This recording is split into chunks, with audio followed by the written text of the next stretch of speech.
Hello, in this video tutorial you will be submitting a polished summary, and you'll also be completing your third portfolio entry.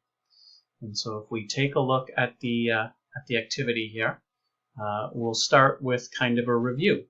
And so we have forms of presenting information. And so it says in Unit 2 you have had a teacher explain specific ideas to you both in writing and through video.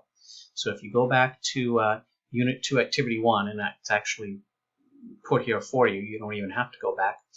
If you remember, you were first shown how to write a summary by a teacher example here, by an example put together in writing by a teacher, and then you were given tips on what to include in the summary here, right?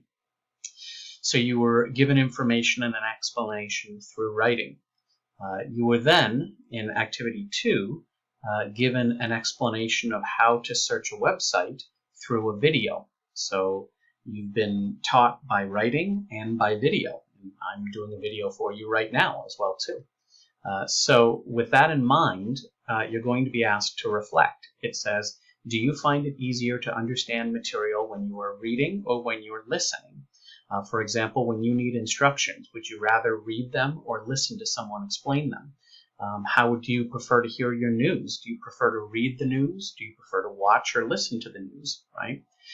If you remember back at the ending of Unit 1, you wrote a portfolio entry, it was entry number 2, on whether you find it easier to understand information from videos, graphic texts, or written texts. So I would ask you to maybe consider, now that we've gone through most of another unit here, if your opinions on that have changed. Consider your answer for portfolio entry number 2. Do you still feel the same way about how you like to take in information now that you've had a chance to take in information in a few different ways in this course? Okay. So again, this is just a reflection, asking you to go back to portfolio entry number 2 and to reflect on your answer. With that said, if we move on to the action, we've got our reading strategies here. And definitely make sure you're comfortable with these reading strategies. We've covered them in many activities so far. And you'll be asked to apply them once more in a required reading. And so this time you're going to be asked to read 3 short articles. And all 3 articles are going to be related to health or illness in some ways. And actually all 3 will deal with something that can be risky or can hurt our health. And so you're going to see an article on binge drinking, you're going to see an article on lung cancer, and you're going to see an article on the risks of sitting too much, something that I can definitely learn from. I'm sitting in front of a computer for a large part of my day. And so take a look at all 3 of these articles, and then you're going to be asked to complete your portfolio entry number 3. And so it's going to be your opinion on the health articles here. So just a reminder about the portfolios. You should have already written 2 portfolios in Unit 1. And so we are continuing to write portfolios. There'll be at least 1 in each unit, and we'll submit them at the ending of the semester. So you're not submitting to me right now. You're going to save it along with portfolio entry number 1 and 2.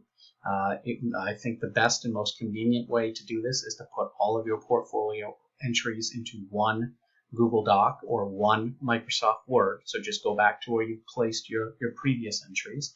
And if for some reason you haven't completed entry number 1 and 2 yet, you should complete them before moving on to entry 3. But with that said, in portfolio entry number 3, it's going to ask which one of the 3 health-related articles that you just read up here, binge drinking, lung cancer, or the risks of sitting too much, was the most informative and the best written.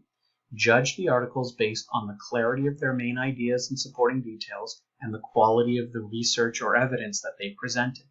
Include specific details from the articles to support your opinion. Your response should be at least 8 sentences. Okay, so that's our portfolio entry for this activity. With that said, there's one more assignment, and this one's a major one. You've completed 2 draft summaries so far. You wrote a draft summary on a news report, and you wrote a draft summary on a website where you had to look up information in Activity 2 about applying for a passport or renewing your driver's license or applying for OSAP. So choose one of those 2 drafts that you wrote and fix it up. Check my feedback that I gave you and make sure you're addressing what I asked you to address. Make sure you're checking your spelling and grammar. Make sure that your polished summary meets all of these basic requirements for a summary. And then when you're happy with your revised summary, submit it here. So again, you're not writing a brand new summary. You're taking one of your drafts, you're polishing it up, and then you're submitting it for grading. If you have any questions about the assignments or about the activity in general here, please let me know.